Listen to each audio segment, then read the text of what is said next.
Ngasi numidang wairam phongkiba kangla paudagi maruoiba pau khara khangasaraga miyamda khudo tamjike Jiribamgi Jakurador Kuki sing dukan sing mai tharamlei CRPF thoknabada Kuki taragamari CRPF ama Sire Kuki narco terrorist sing Jiribamgi mafam kayada landarapagi makha satharappo oina ngasi nungtu Jiribamgi Barabektra police station da Kuki sing landarapaka loinna Barabektra subdivision ge mayol ama oiriba Jakurador karong haraga khangnariba mafam maduda laiba dukal sing mai tharamlei Maduda CRPF amadi Central Force in handuna khutoknabagi thawdokta CRPF Force ama Sire loina maitei micha manga thiba khangdana leire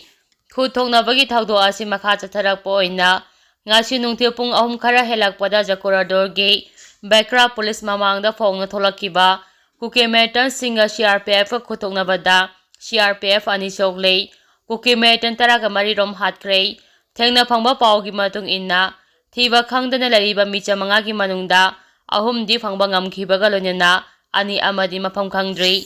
makha tarapa pauda Dampi Reserve Forest Lands dagi Kuki singa saitonda lanarakre khulngapa ama soklei haukiba tang mapanda wathalambi Santipur dagi nupi ama lausuringaida Kuki terror singa nomaina kaptana hatkraba matung ngasi ayuk Dampi Reserve Forest Range dagi Kuki terror singa saiton ge area da bomb amade Namay round kaya kapsilagtuna amuka silandarakre Maitay khul nga pa ama makwang na namay na pambadagi soklay Maitay khul singtam na namay kapsilagpagi thawdoal say Nga si ayu angan basarang na pung ahumrom tarakpada hawrakibani Kuki sing na chatarakiba etik adugi pakumoy na Khul nga pa sing na so hando na namay round kaya kapki hayre Thawdok thofam dagi fangba pao amagi matung inna Kuki kulay pabal sing na etik chatarakiba do Pagwag sa ikay police station na kuwamba Saiton laitang popi Muslim laikai Khuga ture lantholaga laiba Dampi Reserve Forest Range ki singsang pareng dagi ni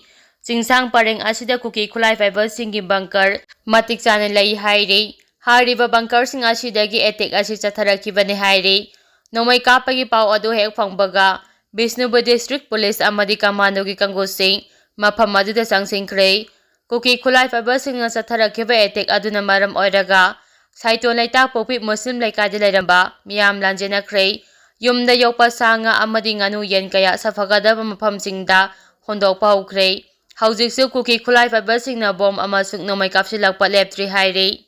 makha tarapa pauda Kuki metan singna yengang popi santi khombalda lau yaiba chakkiba tangkhul singda landarakre amasokle yengang popi santi khombal gilabokta lau yaiba chakkiba Khunja singda Kuki khulai fiber singna ete chatharakibadagi khunja ama nongmaina pandana soklei thawdo aduda soklaba miyu adudi New Canada gi Kangso Horam chai kuntra ni thoini mahak hauji yangang popi PIC da pukatuna laikana kre thawdo thofam dagi phangba pau amagi matung inna ngasi ayu pung 9 khara helakpa yangang popi mathakta laiba New Canan gi khunja tare labokta lau yaiba chakki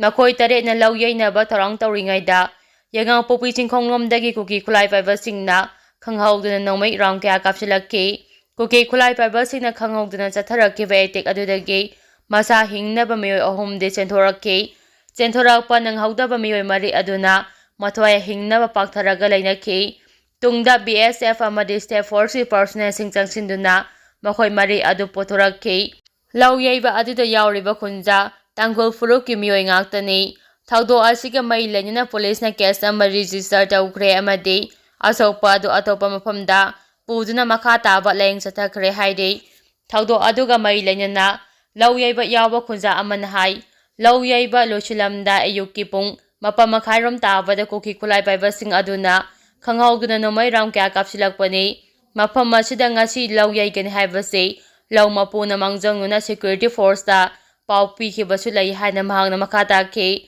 Nakal amaramda Imphal District ki yang popi police station na kwamba thana popi maning uyok sing mathaktagi Kuki khulai fiber sing tabak tam na bom yawna namay round kaya kaptharaktu na etek chatharakre thawdo asigi matangda press na phangba pau amagi matung inna nongmay amasung bom kaptharaktu na etek chatharakibagi thawdo adu ngarang numidang pung 4:30 mga ram tabada hawrakibani etek adu numidangi pung 10:50 ram pauba chatharaki hairi Kuki khulai fiber sing etek aduda aso apan misimina yaukhidrabasu ꯌꯨꯝ ꯈꯔꯗꯤ ꯅꯣꯡꯃꯩ ꯃꯔꯨꯅ ꯄꯥꯟꯕꯗꯒꯤ ꯑꯀꯥꯏ ꯑꯇꯣꯏ ꯊꯣꯛꯈꯤ ꯍꯥꯏꯔꯤ꯫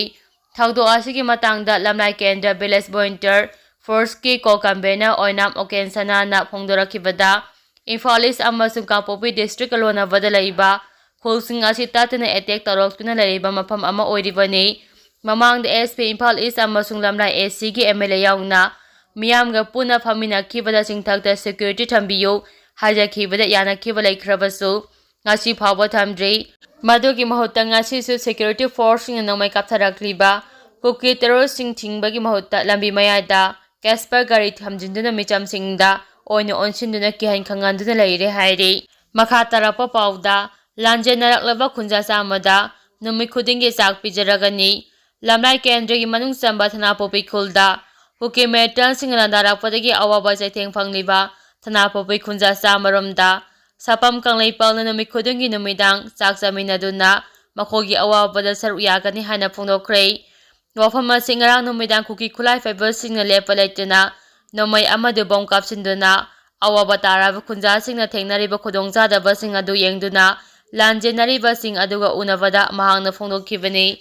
ꯃꯍꯥꯛꯅ ꯃꯈꯥ ꯇꯥꯔꯗꯨꯅ ꯂꯧ ꯂꯣꯛꯄꯒꯤ ꯆꯤꯔꯕ ꯇꯥꯟꯐꯝ ꯑꯁꯤꯗ ꯀꯨꯀꯤ ꯇꯦꯔꯣꯔꯤꯁꯠꯁꯤꯡꯅ ꯂꯥꯟꯗꯥꯔꯛꯄꯗꯒꯤ ꯃꯤꯌꯥꯝꯅ ꯑꯋꯥꯕ ꯆꯩꯊꯦꯡ ꯐꯪꯂꯤꯕ ꯑꯁꯤꯗ ꯑꯁꯨꯛꯀꯤ ꯃꯇꯤꯛ ꯈꯨꯗꯣꯡꯆꯥꯗꯕ ꯃꯥꯌꯣꯛꯅꯔꯤꯕ ꯑꯁꯤ ꯌꯦꯡꯂꯒ ꯍꯌꯦꯡꯗꯒꯤ ꯍꯧꯗꯨꯅ ꯊꯅꯥꯄꯣꯛꯄꯤꯒꯤ ꯆꯥꯛꯁꯪ ꯍꯧꯗꯣꯛꯂꯒꯅꯤ ꯍꯥꯏꯈꯤ꯫ ꯃꯈꯥ ꯇꯥꯔꯛꯄ ꯄꯥꯎꯗ ꯀꯨꯀꯤ ꯈꯨꯠꯂꯥꯏ ꯄꯥꯏꯕꯁꯤꯡꯒꯤ ꯅꯣꯡꯃꯩ ꯃꯈꯣꯜ ꯍꯦꯛ ꯂꯦꯞꯈꯤꯕꯒ ꯑꯩꯈꯣꯏ ꯑꯣꯟꯁꯤꯟꯅꯗꯨꯅ ꯆꯤꯛꯊꯅꯕꯒꯤ ꯐꯤꯚꯝ ꯊꯣꯛꯇꯕꯁꯨ ꯅꯠꯇꯦ꯫ ꯃꯦꯒꯦꯟ UNLFꯀꯤ ꯍꯥꯟꯅꯒꯤ ꯆꯤꯌꯔꯃꯦꯟ ꯅꯤꯡꯊꯦꯝꯖ ꯁꯅꯥꯌꯥꯏꯃ ꯑꯦꯂꯥꯏꯁ ꯃꯦꯒꯦꯟꯅ ꯍꯥꯏꯈ꯭ꯔꯦ꯫ ꯀꯨꯀꯤ ꯈꯨꯠꯂꯥꯏ ꯄꯥꯏꯕꯁꯤꯡꯒꯤ ꯅꯣꯡꯃꯩ ꯃꯈꯣꯜ ꯍꯦꯛ ꯂꯦꯞꯈꯤꯕꯒ ꯑꯩꯈꯣꯏ ꯑꯣꯟꯁꯤꯟꯅꯗꯨꯅ ꯆꯤꯛꯊꯅꯕꯒꯤ ꯐꯤꯚꯝ ꯊꯣꯛꯇꯕꯁꯨ ꯅꯠꯇꯦ꯫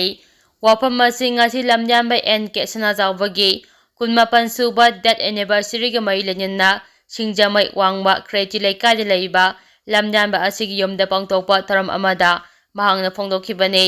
N.K. ꯁꯅꯥꯖꯥꯎꯕ ꯃꯦꯃꯣꯔꯤꯌꯦꯜ ꯇ꯭ꯔꯁꯠꯀꯤ ꯃꯤꯠꯌꯦꯡ ꯃꯈꯥꯗ ꯂꯝꯌꯥꯟꯕ ꯁꯅꯥꯖꯥꯎꯕ ꯅꯤꯡꯁꯤꯡ ꯊꯧꯄꯥꯡ ꯂꯨꯞꯅ ꯄꯥꯡꯊꯣꯛꯄ ꯊꯧꯔꯝ ꯑꯗꯨꯒ ꯃꯔꯤ ꯂꯩꯅꯅ ꯁꯅꯥꯌꯥꯏꯃꯅ ꯍꯥꯏ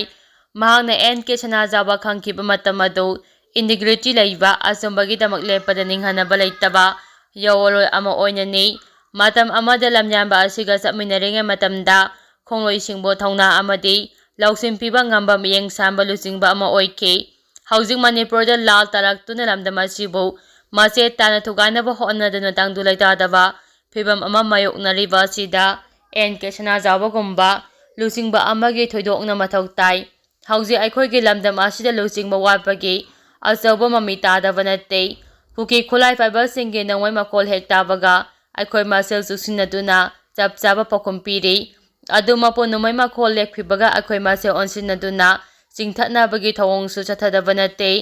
ꯍꯧꯖꯤꯛ ꯑꯩꯈꯣꯏꯗ ꯋꯥꯠꯂꯤꯕ ꯑꯁꯤ ꯅꯨꯡꯁꯤ ꯆꯥꯟꯅꯅ ꯑꯃꯅ ꯑꯃꯒꯤ ꯃꯄꯥꯜ ꯇꯥꯡꯅꯔꯒ ꯍꯤꯡꯃꯤꯟꯅꯕ ꯑꯃꯁꯨꯡ ꯐꯨꯔꯨꯞ ꯃꯁꯦꯜꯒꯤ ꯁꯛꯇꯝꯗ ꯏꯀꯥꯏ ꯈꯨꯝꯅꯕꯗꯨꯅꯤ ꯍꯥꯏꯈꯤ꯫